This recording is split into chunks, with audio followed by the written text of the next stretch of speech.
Jesse Araguin was elected Berkeley, California's first Latino mayor on November 8th, but the accomplishment seemed to be overshadowed by another election at the time, namely that of President Donald Trump in Washington. The local election was considered an upset for those living in Berkeley. Araguin's main contender was Laura Capitelli, and who was considered the front runner and had by far a more sizable money pool from donors. Araguin, on the other hand, had less resources, but he did have the enthusiasm of students from UC Berkeley and also a major endorsement from Bernie Sanders. The coincidence of Araguin and Trump beginning their political careers at the same time seemed to have a symbolic importance to Araguin. He was quoted by the Daily Californian as saying at the time that maybe we are entering dark times, but that is all the more reason that Berkeley will be a beacon in the dark. That is what I'll do for the next 4 years. That mindset seems to be still driving him today. Araguin's Twitter feed reads like Elizabeth Warren erotic fanfiction of what a good public official should be. Araguin has a cat named Che, which I assume to be named after Che Guevara. He was overjoyed at the opening of the first women's mosque in Berkeley. And he was also one of the first mayors to sign a resolution not to do any businesses with companies involved with the expected border wall that Trump is expected to construct. On the first week of the fated Berkeley protests that saw Antifa protesters attack a group of Trump supporters holding a rally, Araguin released the following statement. Berkeley's values are rooted in the ideas of free speech and peaceful protests. Unfortunately, outside groups chose Berkeley as the location for a confrontation with intentions to create violence. When violence broke out in the streets, the Berkeley Police Department ultimately arrested 20 people and are currently investigating leads on others who were identified as committing crimes. No property damage was reported, and there were no injuries to people uninvolved with the event. We are committed to bring perpetrators of violence to justice and protecting the right for peaceful assembly.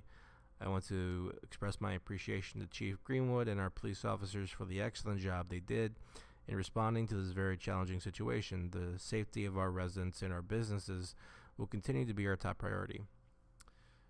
You will notice that Araguin doesn't mention the event that began this, which was a Trump rally. He also doesn't mention the affiliated groups who were responsible for the violence were Antifa. He also doesn't note that during this Trump rally, supporters were told to enter a free speech area without weapons, and once they complied, Antifa surrounded the group outside the perimeter and started harming the Trump supporters.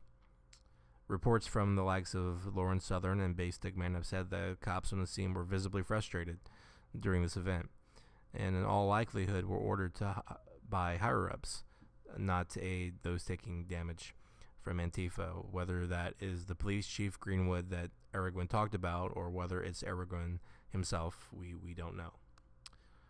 Given the violence around past conservative speakers at UC Berkeley like Milo Yiannopoulos, we can begin to see a pattern of police negligence or even silent support of far leftist groups who are opposing free speech violently, which is actually the opposite of what Araguin claims in his press release. Now, I'm going to use an article here from Breitbart News, which I hope doesn't insult the taste of some of my viewers, but they're the ones that broke today's story that Araguin was discovered to be a member of a Facebook group of the Berkeley chapter of BAN, or By Any Means Necessary.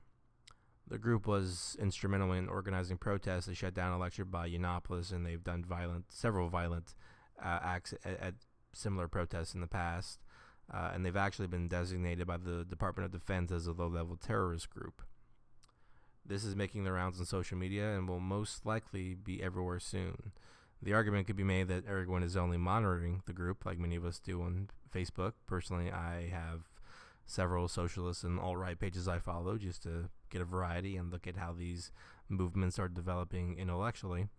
But here's what we know about Araguin. He is firmly implanted in the progressive tradition, and he wants the work of his administration to be a counterpunch to the workings of the Trump administration. Even when these Trump supporters were having grenades thrown at them, they were having glass bottles thrown at them, Araguin refused to identify them by name in his prepared statement. He is admittedly a very good politician, and if you read the things he says in public, he never actually mentions conservatism. All of his talking points only regard the beauty of, the progressive ideology, which means we don't really know what he thinks about conservatives, and specifically his conservative constituents who happen to live in Berkeley. We can assume he doesn't like them, or we can assume he doesn't agree with their political opinions. But as far as I can tell, he can be one of those Antifa protesters because he has yet to vocalize a position on those who disagree with him politically. Being mayor of a town like Berkeley normally wouldn't give him much cause to state those opinions, but this city is now ground zero on the war between Trump supporters and Antifa. If this continues, and upcoming events from both Milo and Ann Coulter suggest that it will, Irwin needs to ensure that the residents of his city are safe and the actions of far-left terrorists will not be tolerated. If his ideology can't support basic humanity and common decency, then it's a bad ideology and he is a bad mayor, no matter how many female mosques open in Berkeley.